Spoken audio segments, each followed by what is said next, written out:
Hi everyone, welcome back to my channel. Today I'm going to do a flip through of my 2020 reading journal.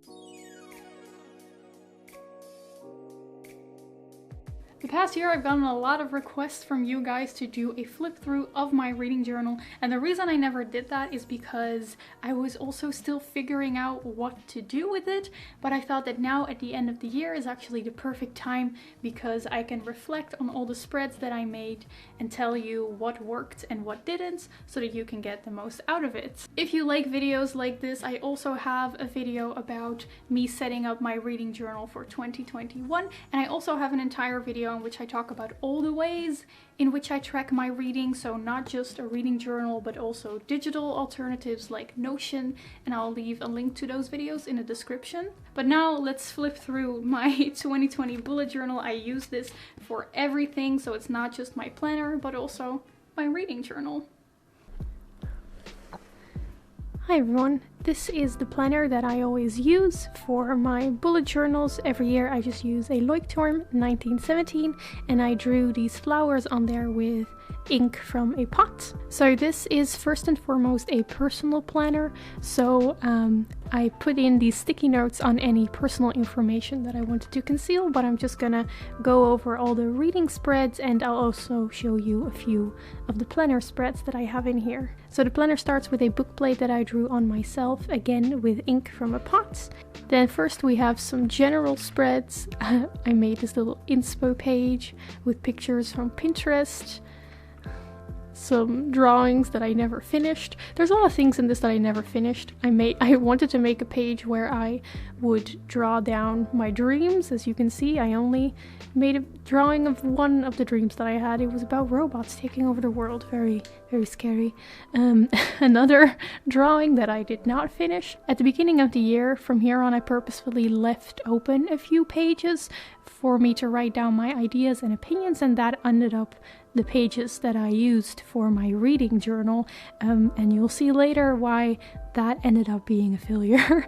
So this is where I write my opinions on books. I put a little washi tape here as a little tab so I could easily find it back later, and this is just where I write down all of my opinions on the books that I read. I will leave a link in the description down below of all the Etsy stores where I get my stickers from. Just every month I write down in little bullet points my own ideas on the books that I've read that month.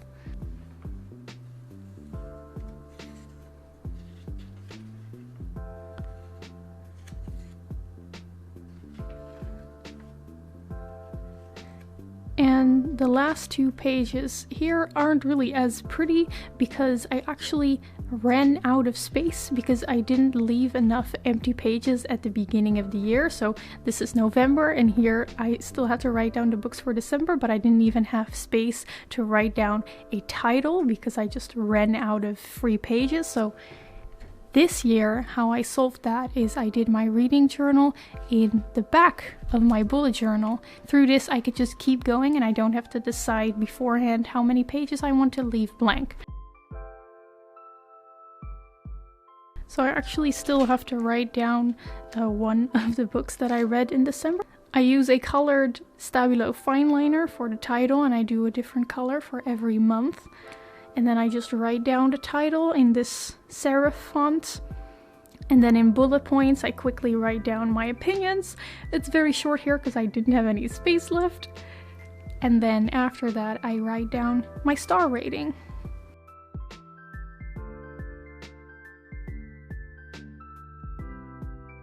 So that is the main spread where I log all my reading opinions, but now let's skip over to another spread that I use as an overview of all of the books I've read in a year.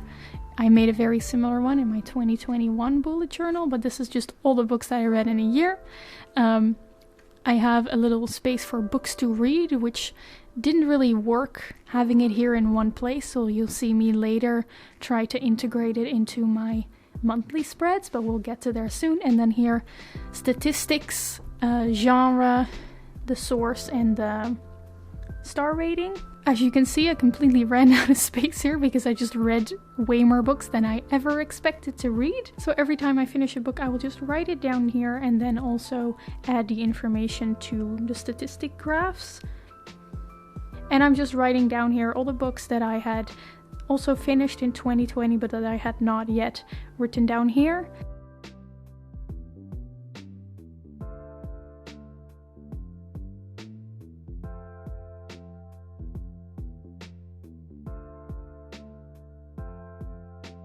And then the entire spread is finished, and it's a beautiful overview of all of the books that I read in a year. Now let's skip over a few pages to another spread that I often use, which is my buying log.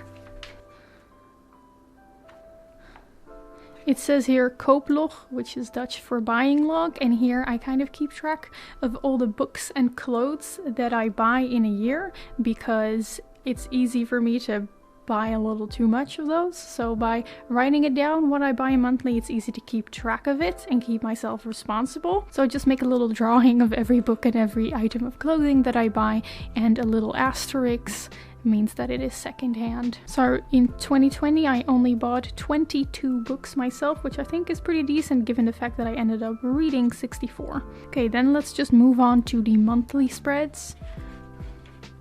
Here in January, I did not yet do anything for reading. I'm not going to show the weekly spreads because they're, quite frankly, a little boring. So in February, I started integrating my TBR into the monthly spreads, and I would just write down any kind of book that sounded interesting to me that month, so I could kind of refer back to it. And I did the same thing in March, so just a list of books that sounded interesting to me that I could possibly read that month. Then I have a little interlude of pages that I made for book readathons. So for example, the bookie trials that happened and the owls. I just made spreads in my bullet journal to plan out my class and which books I wanted to read. And like during the readathon, I would like print out these things from the readathon creators.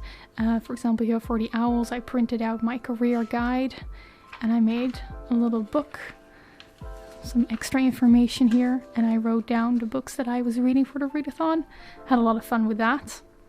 So in May and in June, I still used just a random list of TBR books, which I quickly realized didn't really work very well. So for my TBR, I actually ended up creating a Notion page in which I just digitally jot down any book that sounds interesting to me, so I can just have an infinite digital list instead of having to write it down every month. But I didn't completely leave behind the on-paper TBR list. October is a good example of what I do now. I just make a very small TBR list of books that are on my shelves at that moment that I might want to read, and I keep the general list of books that are on my radar for Notion. And this works really well. I also did it in December. A little TBR list, as you can see. I only ended up reading The Silvered Serpents and The Watchmaker Filigree Street, but that's okay. You can also see that I didn't do any yoga that month, but I did do my Duolingo. And I also started to keep track of movies instead of just books. And that is everything that I do in my bullet journal for reading. I learned a lot of things about what works and what doesn't work, so if you want to know how I integrated that knowledge into my reading journal for 2021, I highly recommend checking out the video that I made on it. I'll link it up the screen. I want to try to share more of my bullet journaling spreads on my Instagram. I made a specific story highlight for it, so if you want to see that, you should follow me on Instagram. It's @thebookleo. I really hope you guys got something out of this video and that it might help you get some inspiration for your own reading journal or just add some spreads to your own daily planner. I really hope you enjoyed this kind of little extra bonus video, and I will see you soon in another one. Goodbye!